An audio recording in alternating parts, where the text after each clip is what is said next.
This is Pixelated Audio, and you're listening to episode 183.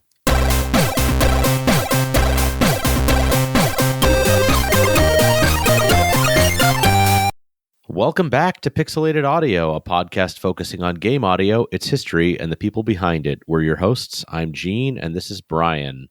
Howdy. Today we're back from a short break, and we're ready to get back in the swing of things with Bomb Jack, released on the Game Boy in the UK in 1992 and in Sweden in 1993. Strange it never really came out here, but we had plenty of versions. This was adapted to the handhelds by Bit Managers and New Frontier. America didn't want us to have Alberto José González, because that's who we're talking about here today. Bomb Jack is one of these games that's been around for ages and ages. It started from an arcade game that came out in 1984, was ported to CPC, Atari ST, Commodore 64, Amiga. The list of things is much, much longer. Basically, if you had a device that could play a game in the 1980s, it had a version of Bomb Jack. Yeah, it's crazy. It even had like a version for like the Java JME or JM, whatever it was, like that mobile phone platform from like the early 2000s. Someone even made an unofficial Flash remake in 2002. So the game's been all over the place. We're going to have to do a deep dive on those Java games one of these days, but not Absolutely. today. Yeah. The track that brought us in was actually just like a bonus jingle that we decided to throw in, because the next track that we have is like 3 minutes long, and we didn't want to start on that one. But it was composed by our friend and legend of the Game Boy sound hardware, Alberto José González. We got only a few tracks really in this short episode, but excited to go through it. Yeah, we got another track coming your way. This is the title screen. So let's take a listen. We'll be right back.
That was the title screen from Bomb Jack on the Game Boy, composed by Alberto José González. And my God, 3 minutes and 45 seconds later, I'm still excited about it. It's a great, just when you think it's going to loop, it does something different. He brings in a new melody or a new transition, and it's just it's a lot of fun. It's bouncy. He's got that spaghetti western vibe all the time. It's worth the price of admission, right? You bought this cartridge for Bomb Jack, and you're like, well, the game's fine enough, but this is what we're really here for. Alberto José Fallen González Pedraza. That's his full name. I don't know if Fallen's really part of his name, but might as well shove that in there. He definitely leans into those arpeggios. And, you know, this is one of his earlier games in this company, in this sort of phase of his life, and we'll kind of get into that, the companies that he worked for. But this is while he was with the company Bit Managers. And do you want to get into, let's talk about Alberto José González. Yeah, you know, what do we know about this guy? Well, we've talked about him numerous times. Like, veterans of pixelated audio have heard his name many times. We've gone into depth about his career previously, but there's always new folks listening to this show, so we don't want to gloss over because he's such an amazing composer, and he's had a really kind of niche but accomplished career, and he's made just kind of this amazing return into people's ears, I think, because they're discovering a lot of these soundtracks that they never heard, especially us in the US. You know, a lot of these games that his company worked on really never made it across the seas, aside from things like Turok and stuff like that, you know, the Smurfs. So really rediscovering a lot of his music has been just total enjoyment over the last, 10, 15 years that I've been really, hunting down game audio. So Alberto González is a Spanish video game, well, a lot of things really. We know him probably best for his work as a composer, but he's also a designer, a producer, co-founder of the company's Bit Managers, and much later the company Abylight, which is a producer and developer of video games, primarily mobile games.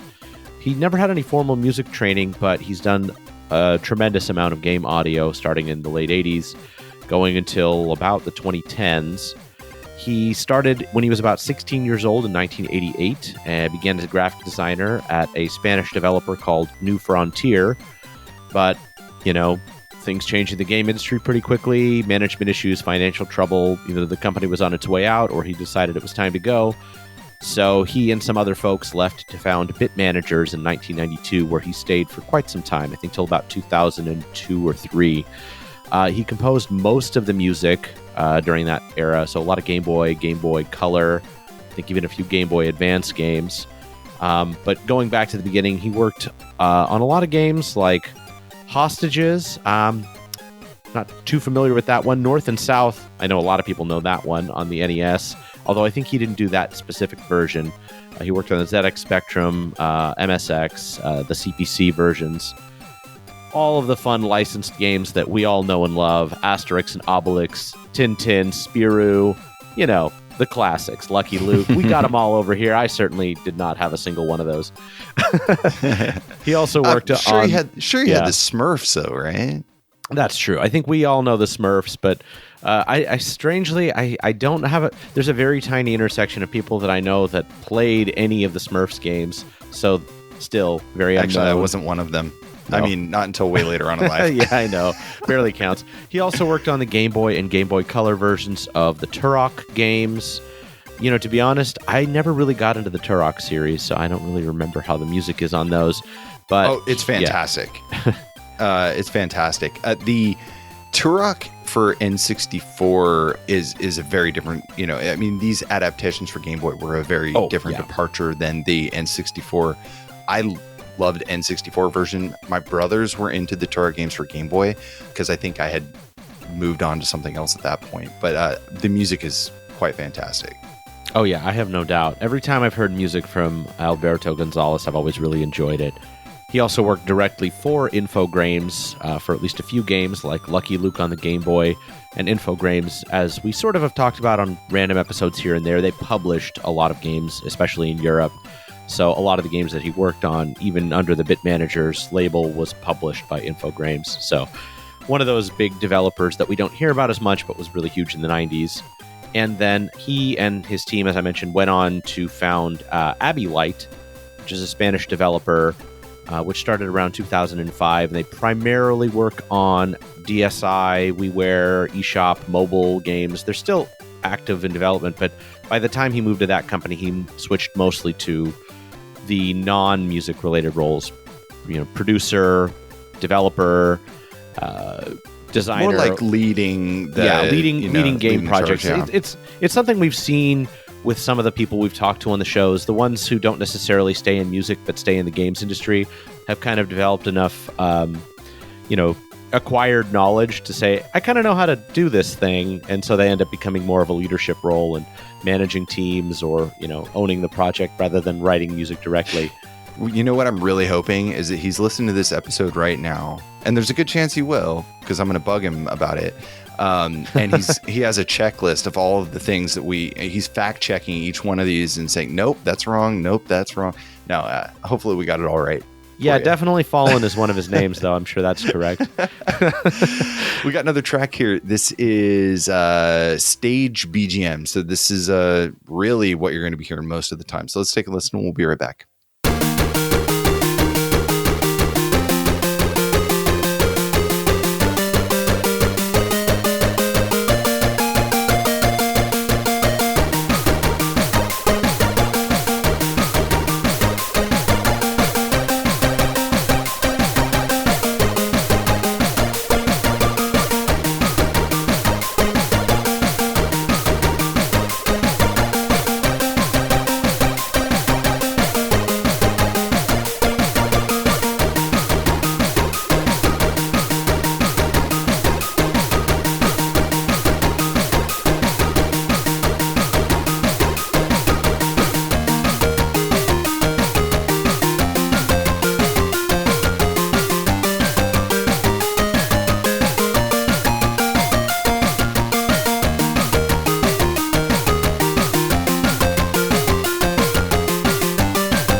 Was the stage BGM, or sort of the main theme that you hear throughout the game, from the game Bomb Jack on the Game Boy, composed by Alberto González.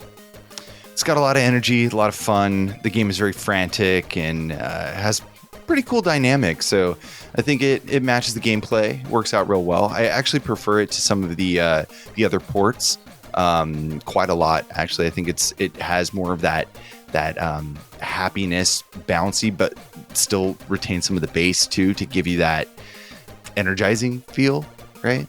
Yeah, you know what I notice when I listen to a track like this is I've listened to so much VGM over the years, and you kind of hear the differences between European and American and Japanese, and like when you kind of listen through or past back to the source material, it's like, man, the European dance music that they were getting was so cool. I wish we'd gotten a little bit more of that. It's kind of the same stuff that Chris Hulsbeck was listening to, that laser dance and Kylie Minogue. And it's like, wish I'd gotten a little bit more of that growing up instead of just rock and, grunge.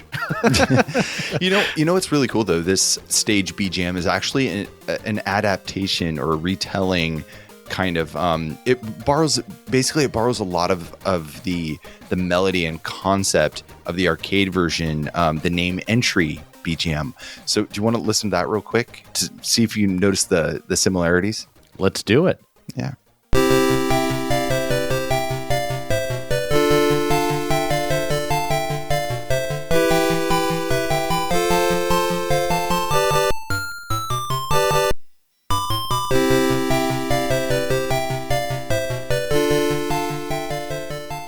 So yeah, quite a departure, but it's got that same kind of gleeful, you know what I mean? That melody backing it, and he just went to town and made it his own, which is really cool. I like that about his style. I don't think I've actually ever played the original Bomb Jack, but I mean, this is pretty what you would expect from a 1984 arcade game. It's sort of jingly. It's pleasant enough, but obviously at this point, 8-10 years has gone by, so he was able to do a lot more with it. But it's still a very, very upbeat tune, major scale, very, arpeggiated.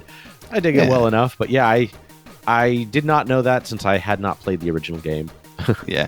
Well, either whether you played the original or not, the mechanics, the fundamental part of the game is pretty simple. I mean, in Bomb Jack, the player controls this little character named Jack who's got like this helmet on and like kind of a cape, I think. And you have to collect bombs in order to complete the levels and go on to the next round. There's, different enemies and obstacles like mummies and turtles and different, crap flying around the screen. But at the end of the day, it's kind of like a collection on a single screen. It's not scrolling or anything like that. And as you progress through the game, it becomes more and more difficult. So the premise is really simple. The mechanics are really simple, but it has that kind of addictive gameplay mechanic that I think has really gotten it to be so popular, especially in the late 80s and then, throughout the ports in the 90s. And the game's just kind of continued on.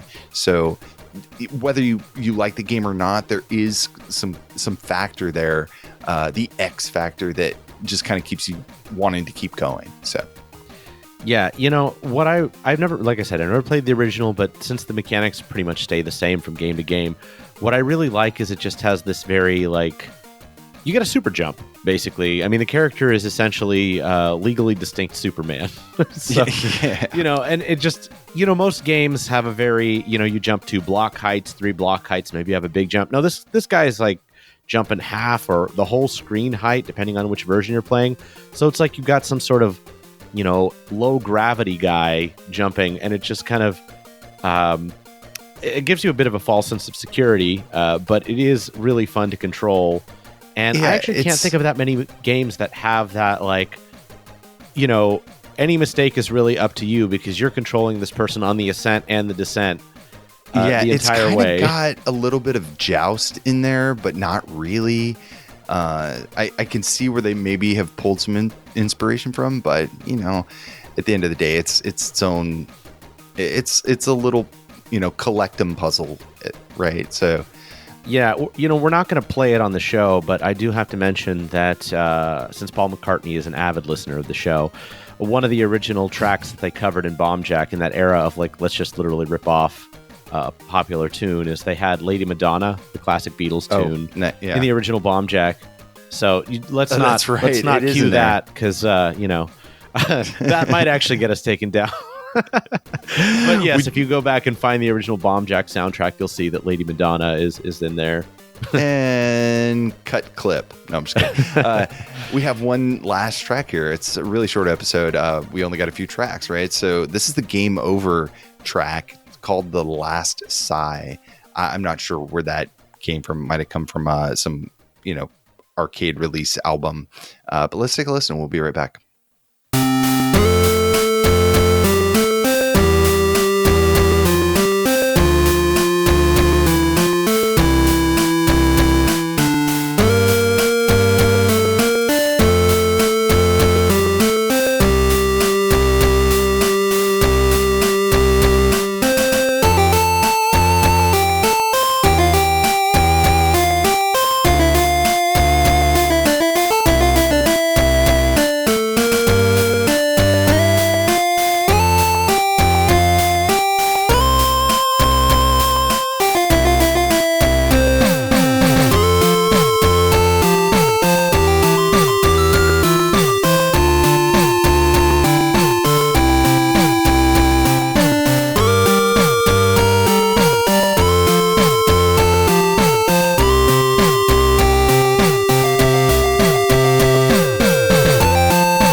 right, that was the Game Over track, or the last Sigh, composed by Alberto José González, and that just had such a smooth vibe. I really, really like this track.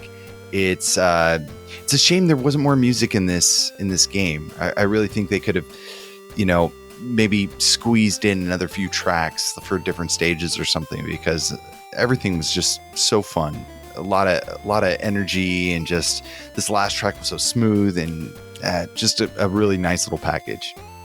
Bomb Jack destroys all the bombs and walks off into the sunset.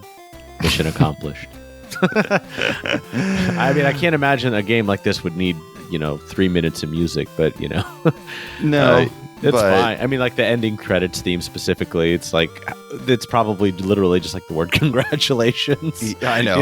And then start game over and go back to the title screen again and listen to another 3 minutes levels or something. But no, it's a really great early Game Boy soundtrack. Alberto González is one of those composers that you brought it up at the beginning. I think VGM has been kind to him, and his music has stood the test of time, in the sense that a lot of folks, only discovered him because of his music. It's not because, I played the Autofanten or whatever, some like strange game about like elephants or hippos. So, I'm really glad to see that folks are discovering him for the first time, or rediscovering him, or just, enjoying his music as we continue on. I think we will for years to come, right? Like this, it's been, this game came out in 92. We're still talking about it. We're talking about it now. 20, 40 years from now, somebody else is going to be talking about it, right? So in this lengthy installment of Pixelated Audio, we covered Bomb Jack on the Nintendo Game Boy, composed by Alberto José González. If you want to know more about the show, you can check us out online at pixelatedaudio.com for show notes and the track list. We're also on Discord, so please join the fun, and say hi. Feel free to leave comments or feedback. Join our Discord. It's a great place to communicate with us. We love new fans coming in and talking with us about VGM. If you like the show, you can always support us on Patreon. And shout out to Cairo Trigger for the support, new patron. We really appreciate it. And one thing I wanted to call out very specifically on this episode, since we don't talk about Alberto González nearly enough, for those of you who know the band Kirby's Dream Band, Eric Beckman actually produced an entire album dedicated to the music of Alberto González, aptly titled Alberto effing González. But insert we'll have a link in there. Yeah, the actual word there. It's really fun. He covers a lot of his tunes. It's sort of a love letter to his soundtracks. At a time when I don't think a lot of people were really giving him much attention. So go ahead and check that out. And what else you got, Brian? Nothing. That's it. We have a few more kind of short episodes on the way, because we just have a handful of things we picked out that we've been kind of dying to get to. And Gene's back from vacation. I'm back from being sick, and all that fun stuff, life stuff. So we're trying to make an effort. We're going to knock out a few episodes this week, I think. So I'm excited. So stay tuned for the next installment of Pixelated Audio. That'll be probably under 20 minutes.